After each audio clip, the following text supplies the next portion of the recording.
reka angushimire cyane. Ni Ihaho TV show, ndi kumwe na Mukwaya ku murongo wa telefone. Mukwaya, Rubavu bimeze bite? Tubwire muri make. Ibi bintu ni ubuzima n'ubusanzwe tu nta mpinduka zirimo, uretse nyine ko kubona nk'ubuzima budahagaze neza kubera ko imihahirane n'igihugu cya Kongo ntago bihagaze neza kubera ko ntago urujya n'uruza rwaragabanutse si nka mbere. Aho hakurya amakuru nari mfite mu kanya ndetse no mu minsi yashize bavugaga ko ubu ngubu intambara yo mu 23 iri hafi ya Goma. Bimeze bite aho ngaho i Rubavu? Ntabwo mwumva imbunda z'imizindaro? Turazumva n'uyu munsi waze kuwa kabiri, kuwa gatatu, uyu munsi kuwa kane twazumvaga cyane. Byumwe ku munsi harimo imbunda ndende cyane. None nabwo uyu munsi nubwo bakozanyijeho byewe ko kuwa kabiri, kuwa gatatu byasaga nkaho leta yoherezaga amabombe menshi muri zone ya M23, ariko uyu munsi nibwo M23 yagerageje kurwana byeruye ndetse birangira bakwiye imishwaro. Nibyo byabaye uyu munsi, uwagahenge kongeye kagarutse. Ni bande bakwiriye imishwaro? Urebye amakuru uko twakurikiranye ni ingabo za Kongo, ndetse ubu ngubu hari n'ikintu bita ngo Wazalendo. Niho babasha kumenya ngo Wazalendo ni iki. Wazalendo rero ni imitwe yishyize hamwe ikorana na leta. Ubwo yavuze Wazalendo uvamo FDL, Nyatura, Mayimayi, TSRS, n'indi igiye ivangavanze gutyo. Ku munsi w'ejo bavugaga ko hari Sikoyi iri kuza. Iyo Sikoyi yarafashwe cyangwa iyo Sikoyi iracyari kurasa yo mu 23? Oya, yaraje inyuraho nka kabiri gutya gusa, kazi karekura nk'iki yaraje kuri kibombe hejuru kuntuza ku gasozi kamwe gutya, irongera, ariko ntabwo kuko byavuga ko yari ikanze kuri biramutse garutse bayihanura. Ubu 23 amakuru mukurikirano ikambitse iracyari Kicanga cyangwa yegeye imbere? Oya, aho kurwana n'inshi haravangavanze, ariko turebe kuri iyi linye yegere ifatanye n'akarere ka Rubavu.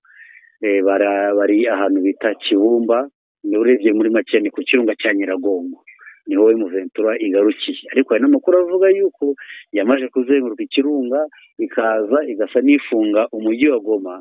Bakavuga ko Masisi nimara kuba iramutse bakuyemo umujyi wa Goma, niko bavuga ko bizagenda kwa kwirinda kurwanira mu mujyi wa Goma ushobora kuzasigara ufungiranye bakikuramo.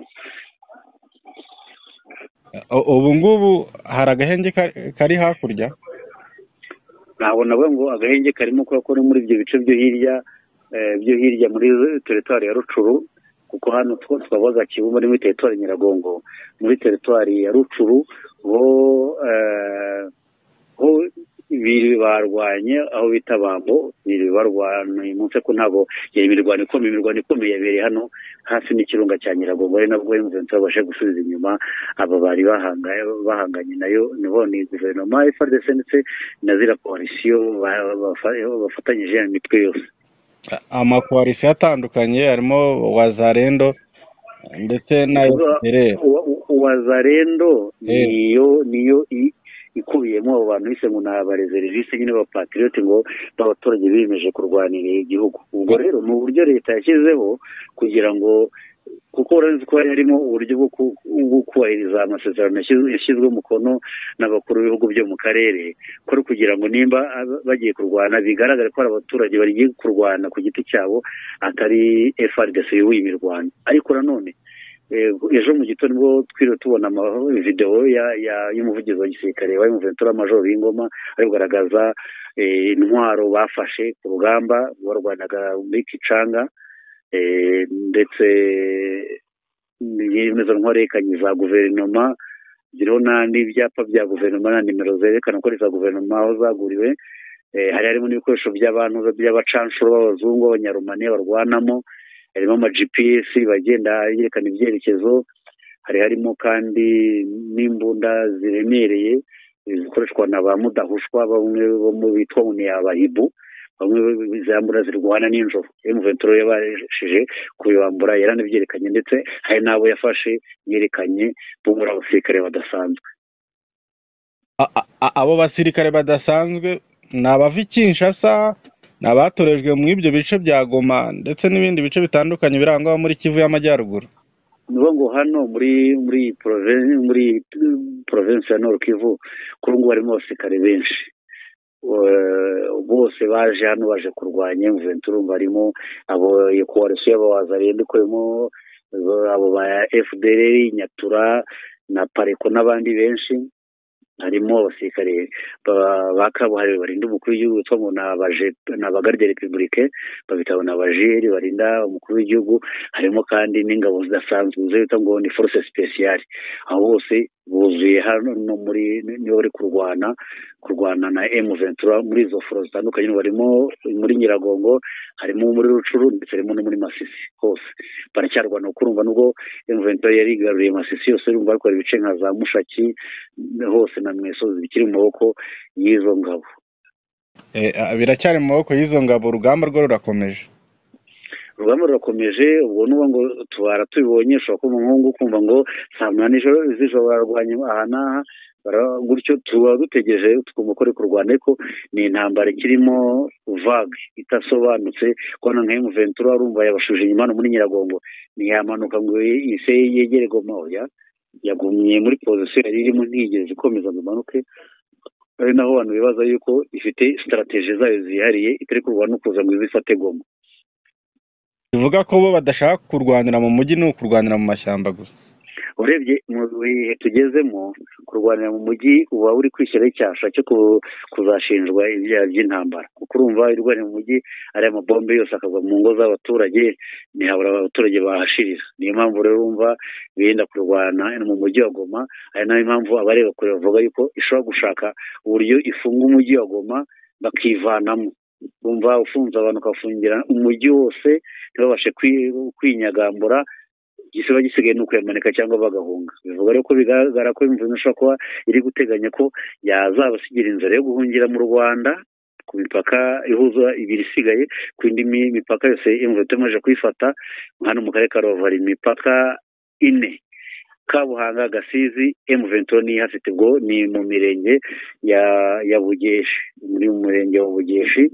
Ubwo naho hirya ni umupaka umwe w'ubuhahirane hagati y'abaturage usanzwe.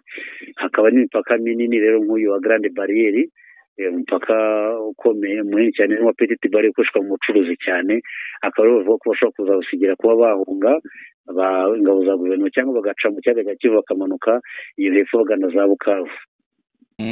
Mu nkuru wanditse mu gitondo kuri Connect ivuga ko hari ONU yafatiye ibihano General Byamungu nawe mu 2023 ndetse na Colonel Ruhinda wa FDLR. Ibi bihano byaturutse kuki? Aka kanama kashingiye kuki? Muri iki itangazo ryari risohotse nimugoroba nk'uko abonye nabyanditse kuri Connect 550, ni akanama ka Loni kafata ibihano Byamungu. Byamungu niwe wungirije General de Brigade Byamungu Maeshe Bernard, yungirije General Major Sultan Makenga mu mutwe M23, akana ushinzwe ibikorwa bya gisirikare ndetse n'ubutasi. Ni ukuvuga ngo ibikorwa byose bya gisirikare niwe bituruka, niwe ubigiramo uruhare. Ubwo rero yafatiwe nkurikije uko itangazo ry'akanama k'umutekano ka Loni bamufatiye, bavuze ko ari uko yagize uruhare mu bintuza mu bitero bitandukanye byakozwe n'uyu mutwe. Hanyuma kuri Generali Nimbari Ruvugimitore Protogene Colonel abamuzi ubundi nka Ruhinda, uyoboye abo bita ngo ni CLAPS, aba CLAP ni abakomando bo muri FDLR. Yavuze ko yafatiwe nk'umuntu wagize uruhare mu bikorwa byibasiye ibitero byagiye byibasira uburenganzira bw'ikiremwamuntu. Urumva avugamo ko hari ubwicanyi bwagiye gukorerwa abaturage, hari ihohoterwa rishingiye ku gitsina no gufata abagore ku ngufu byagiye bikorwa mu bitero yagiye ayobora, ndetse gutuma ibitero byagiye bituma abaturage bahunga, harimo no kubanyaga imitungo yabo. Niyo mpamvu akanama k'umutekano ka Loni kafatiye ibihano muri resolution 1533 ko yafashe ibyemezo bigenda bikurikirana. Resolution yafatiye ibihano 1533. So ubwa mbere rero ko n'ubundi mu kwezi kwa munani nabwo hari hafatiwe ibihano aba ofisiye bo muri M23 bo muri FDLR barimo na Ruhinda ndetse na Byamungu nawe icyo gihe yafata ibihano. Ni nabwo kandi umwaka ushize mu kwezi kwa 12 hari hafata ibihano Colonel Ruhinda abifatiwe na Leta Zunze Ubumwe za Amerika, ndetse we kundi ruhande na M23 hafatirwa ibihano Generali Byamungu ndetse na Major Wiringo umuvugizi wa M23 bari bafata ibihano, ndetse n'umuryango w'ubumwe bw'Uburayi wabafata ibihano yaba ari Ruhinda ndetse na Byamungu. Ni ibihano usanga nka Amerika bavuga ngo ni nko gufatira imitungo yabo iri muri Amerika, ugasanga nk'umuryango umwe w'Uburayi bafata ibihano ngo byo kudatembera ku bihugu bigize n'ibyo bihano muri make. Ibihano hari igihe bikurwaho cyangwa birakomeza? Ibihano birakomeza bikazongera bigakurwaho bitewe n'impamvu. Yego, i Rubavu nta bwoba mufite? Izo mbunda ziri kuvugira hafi yanyu? Ndakeka ubaze experience y'intambara zakunze kuba muri aka gace, ndakeka nta ntambara ikomeye irusha, nta masasu akomeye abaturage baba barumvishije arenze yumvishe mu mwaka wa 2012 M23 yaza gufata Goma. Niba byari bikomeye kuko icyo gihe n'ingabo za Congo FARDC zarasaga hano mu karere ka Rubavu, ni ibibazo byagiye bihitana abantu. Icyo gihe nibwo wabonye abaturage bahungabanye, ariko kuri iyi nshuro ubona ko bari kurwana, bakarwanira ku butaka bwa Congo. Bigoranye kuba kumva amasasu yayobye akinjira ku butaka bw'u Rwanda, barwanira ku gice cyabo cya Congo. Abaturage rero bitewe n'amateka y'aka gace ntabwo navuga ngo bagira ubwoba, kugira ubwoba kuko ibyo baciyemo birenze ibi ngibi. Sawa, urakoze, turagushimiye cyane ku kiganiro wagiranye na Ihaho TV. Ubwo twongeye kubakenera twakongera tukaganira mukatubwira ibiri kurebera iwanyu. Nawe murakoze.